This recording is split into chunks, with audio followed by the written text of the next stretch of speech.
At Matthew chapter 26, verse 57, the scriptures say, "Those who had arrested Jesus took him to Caiaphas the high priest, where the teachers of the law and the elders had assembled. But Peter followed him at a distance, right up to the courtyard of the high priest. He entered and sat down with the guards to see the outcome." The chief priests and the whole Sanhedrin were looking for false evidence against Jesus so that they could put him to death. But they did not find any, though many false witnesses came forward. Finally, two came forward and declared that this fellow said, "I am able to destroy the temple of God and rebuild it in 3 days." Then the high priest stood up and said to Jesus, "Are you not going to answer? What is this testimony that these men are bringing against you?" But Jesus remained silent. The high priest said to him, "I charge you under oath by the living God. Tell us if you are the Messiah, the Son of God." "You have said so," Jesus replied. "But I say to all of you, from now on you will see the Son of Man sitting at the right hand of the Mighty One and coming on the clouds of heaven." Then the high priest tore his clothes and said, "He has spoken blasphemy. Why do we need any more witnesses? Look now, you have heard the blasphemy. What do you think?" "He is worthy of death," they answered. Then they spit in his face and struck him with their fists. Others slapped him and said, "Prophesy to us, Messiah. Who hit you?" May the Lord add his blessing to this reading and hearing of his holy word. Well, today I want to talk to you about passion. And I don't mean ooh la la passion. I mean passion. That is when you have a desire to pursue or invest your time in something or effort into something, or you enjoy doing something you have a passion for. People might have a passion for justice and equality. You might have a passion for music or basketball or bingo or dogs. Lately, I've had a passion for this phone-based game called Township. Where you start out with farm fields and you just build your township so you can build more buildings and more factories and just make it bigger. I got to decide where all those buildings got put. Isn't that nice? So if you give me in a spare moment, I'm going to be doing Township, and you might say I have a passion for this game, which is sad, but that's really my life. So some of you somehow have caught on to the fact that I have a passion for Star Trek Deep Space Nine. I don't know how that got out, but never forget that that's the greatest TV show ever made. But passion, right? Passion can be a good thing. It keeps us focused, keeps us engaged, it keeps us moving and active and invigorating. Having a passion for something can help keep us from just settling in life and just waiting to become older and immobile. And so passion in that sense, it's a good thing. But passion can also be a dangerous thing. When we are passionate about something, it can be the only thing we start to see or care about, right? Like a teenager who just gets a new boyfriend or girlfriend and they're so passionate about that relationship, they forget about everything, right? We can start to lose focus on it or forget about other things that are just as important, maybe even more important. We can end up so engaged in our passion that we neglect the people we would otherwise love and care about. We all know that common thing that happens in our society about someone who's just so passionate about their career, passionate about making enough money to give their family all these great things, that in the end they end up not having any true relationship with anybody in the family. Right? It happens. In that way, passion is a negative or even a dangerous thing. And it's that negative or dangerous type of passion that we see in the elders and the teachers of the law in our passage today out of Matthew chapter 26. We've come to a place in our study here in which the elders, the teachers of the law, they got Jesus where they want him. They've been passionate about getting him here. And now that they have him, they're every bit as passionate about getting rid of him with finality.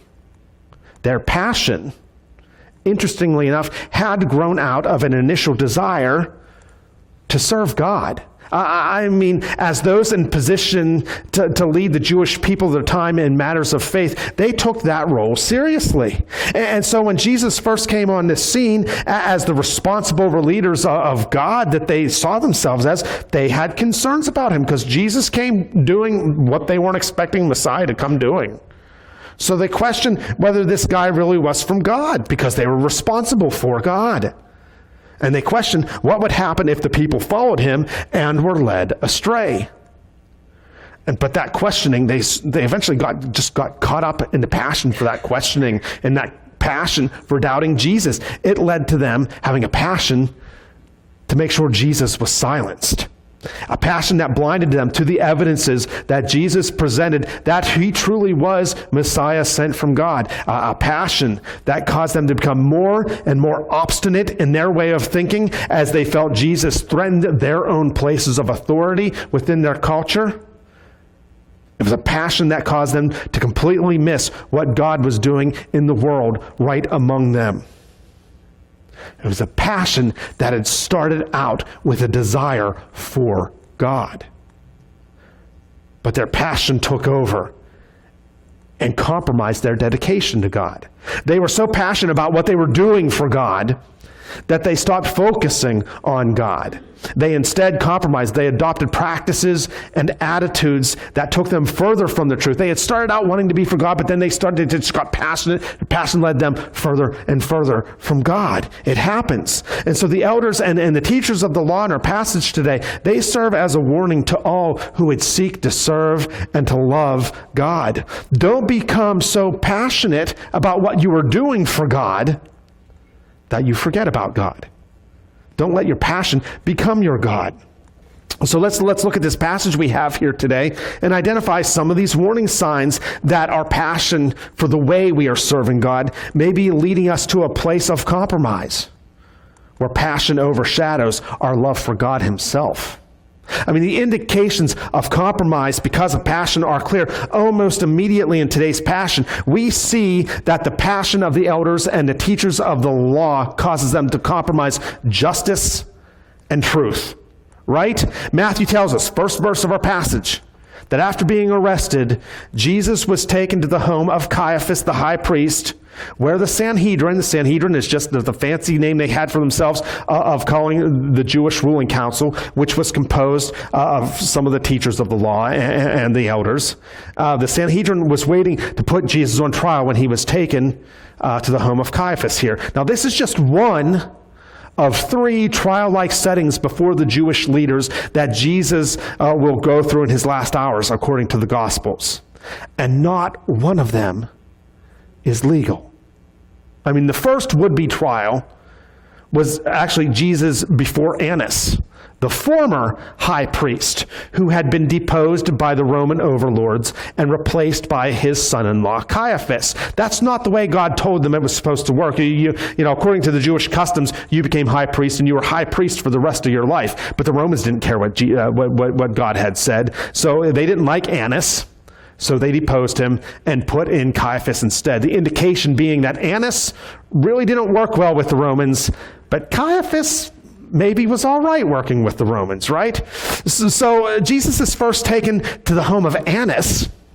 That's what John tells us in his gospel, and where he stands for questioning and condemnation there first. And then he is taken to the home of Caiaphas, as we read here today in Matthew 26. Neither of these trials is legal because according to the Sanhedrin's own law, trials were required to be carried out at the temple and during the day. So not at someone's home in the middle of the night. The Sanhedrin had put these laws into place to ensure justice by fair trial. There's no behind-the-scenes stuff. There's no things carried out where no one could see what was going on. Everything was above board and out publicly. We know these people knew the rules. They knew the laws. That's what they prided themselves on. They deliberately and knowingly break these laws here. The third would-be trial before the Sanhedrin is actually hinted at in Matthew chapter 27, verse 1. We're told it was very early in the morning. They do take Jesus to the temple to satisfy this nagging legal requirement that trials be held during the daytime. But even then, it's not a fair trial. It's not a trial at all. At this time, no evidence is presented. There's no deliberation. There's no defense. It's pretty much just the Sanhedrin there giving their verdict. It's a sentencing rather than a trial, because the Sanhedrin had already reached its verdict during the illegal trials in the middle of the night, one of which we look at today. So the authorities deliberately bypassed the laws of justice and truth not once, not twice, but 3 times because they are so passionate to get what they want. They no longer care about justice and truth. That's a sign. When you start not caring about justice and mercy, that's an indication.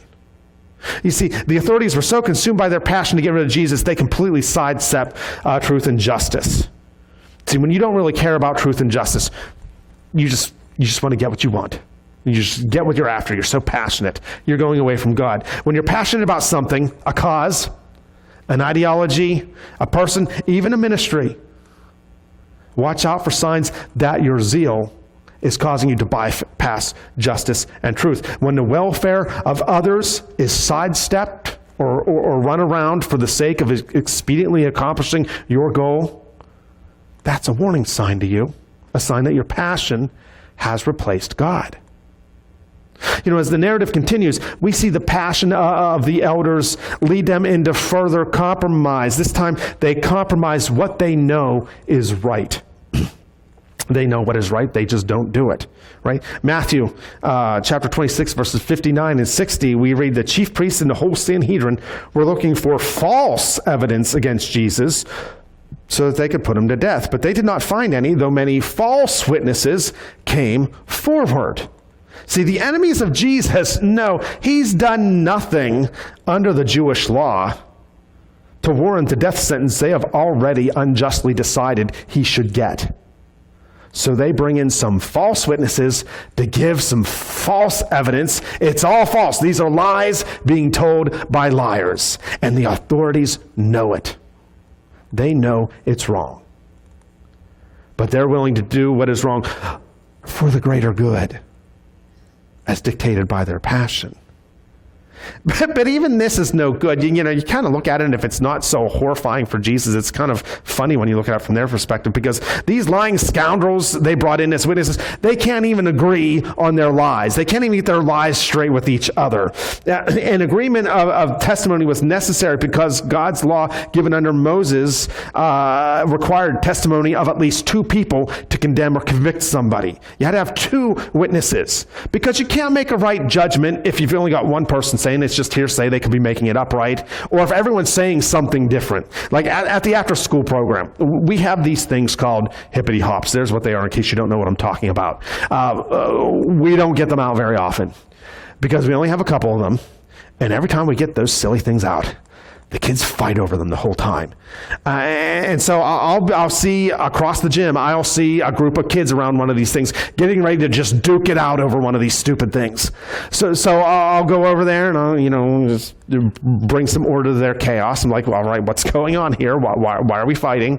Well, he stole it from me.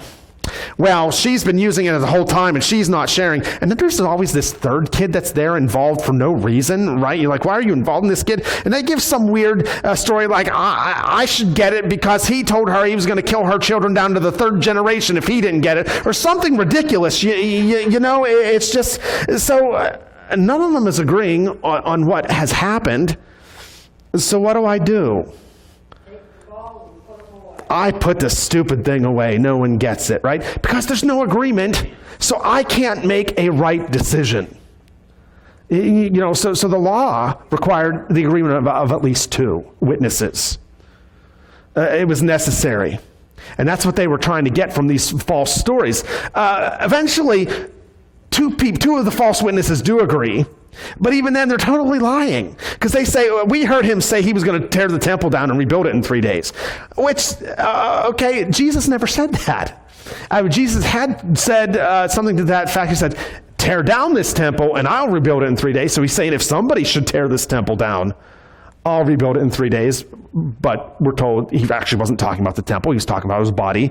If you kill his body in 3 days, he'll be back. But even if you don't get the metaphor, you don't get the comparison, Jesus didn't say he was going to tear down the temple. Now, that was a sticking point here because if Jesus would speak against the temple, that would be seen in Jewish culture as maybe speaking against God. And so they can maybe try to say he was blaspheming, right? And blaspheming would come with a death sentence. But the authorities know what they're accusing Jesus of here isn't quite strong enough to call for a death sentence they've already decided they're going to give to him. They know it. They know none of this is right. But they have let their passion carry them so far away that they will ignore what is right just to have a record that someone said something that indicated Jesus deserved death. See, when you find yourself doing things you know are wrong, but you're justifying it because you're saying, oh, it's for the greater good. It's for God. That's when you know your passion has compromised your faith in God and it's led you away from God. I mean, this happens, we see it happening with the whole group of the Sanhedrin here, but it happens in a personal way with the high priest Caiaphas in this passage. The high priest Caiaphas compromises his own personal integrity. He does that by abusing his power as high priest of God to put Jesus under oath. And the law required, if the high priest put you under an oath, you had to answer. So he uses his authority in that way to put Jesus under an oath to answer a question he knows will either force Jesus to say something that they can twist to use to their advantage, or it'll cause Jesus to outright deny who he really is. So he abuses his power like this. And it seems Caiaphas does not even recognize how far he was falling when he abuses his power like this. His passion has carried him so far away from what is right that he doesn't even see this happening anymore.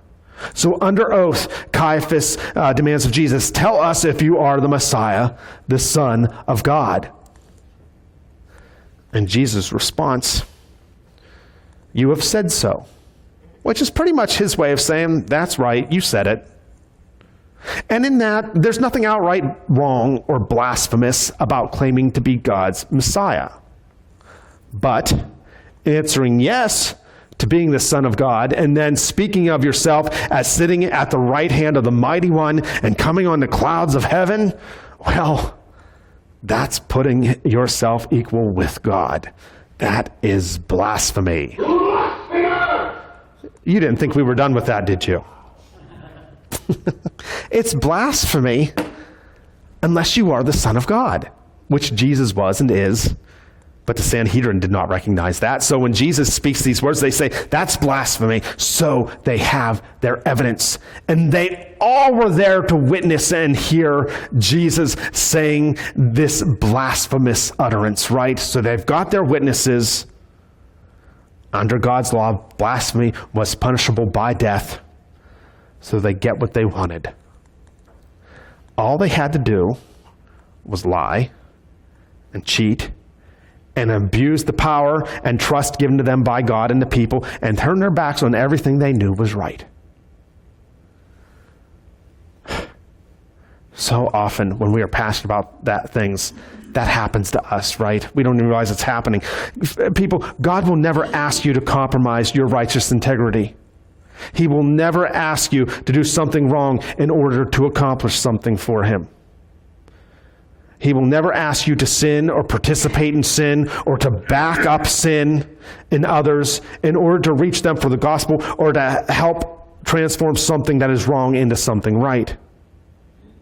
Listen, God might give you a passion to reach certain people, to reach other people. Might give you a passion to help right something that is systemically wrong in society. He might give you that passion. But if you find yourself compromising your integrity and doing what you know is wrong to accomplish any part of that, you need to be warned.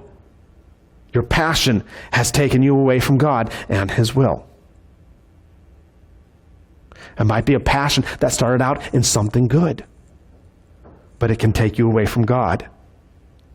The final indicator we see in this passage that you have allowed your passion to take you further away from God is that you completely lose sight of grace. You can get so intent on accomplishing your own purposes that you overlook the fact that those who oppose you, those who approach things from a different perspective, are people created in God's image and loved by him. What happens to them, how they are treated by others, how you treat them, well, it stops mattering to you. When that happens, you've let your passion take you away from God's purpose. It's taken you from God's heart. See, our passage today ends with the Sanhedrin not waiting for the official would-be trial in the morning. No, although they have no official authority in this setting at Caiaphas' house, they immediately sentence Jesus to death, and then they mock him. They slap him, they punch him, they spit in his face. There is no grace here. See, the priests and the teachers of the law started out wanting to serve God, but they allowed their passion to carry them to a place in which there is nothing of God in them or in their actions. There's no grace here. I see the mistake made by the Jewish leaders repeated over and over again in the church today. We start out wanting to love God and serve Him. And we start doing things to love God and serve Him, and then that's what we become passionate about. And we become so passionate about the things we are doing for God, and we get caught up in that passion. We get caught up in what we're doing, and what we end up bypassing justice. Usually justice for people who are different from us or who see things differently than us.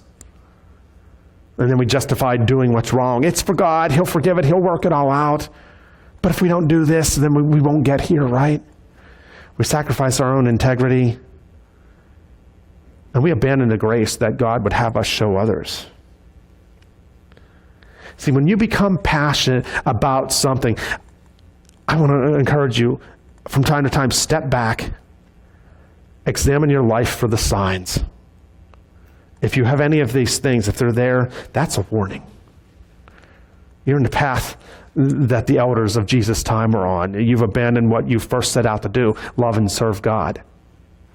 Don't let your passion consume you the way it did the Jewish authorities, but recognize the signs and then turn back to God, your first love. Let us pray. Dear God, our Heavenly Father, we do thank you so much for giving us your Son, Jesus Christ. We proclaim now we have no righteousness of our own, but it's all through you and by you and in Jesus Christ, God. But that doesn't change the fact that sometimes we get carried away with our own thoughts, our own ideas, our own passions, even passions that grow out of a desire to see you glorified. And we let them carry us away, God. Forgive us for the times when we have not cared about justice and truth, when we have not cared about grace for others, when we have not cared about what's right, but we have kind of gone down the wrong path just to accomplish what we think we need to accomplish, God. Forgive us. Open our eyes and our hearts to see those places in our lives where that compromise is coming in. Help us to see it ahead of time. Help us instead root those things out and turn to you. Trust in you, God. Trust in your way. Trust in what you will do and how you will work things out. And then send us to work as your representatives, God. We pray these things in the name of your Son, Jesus Christ. Amen.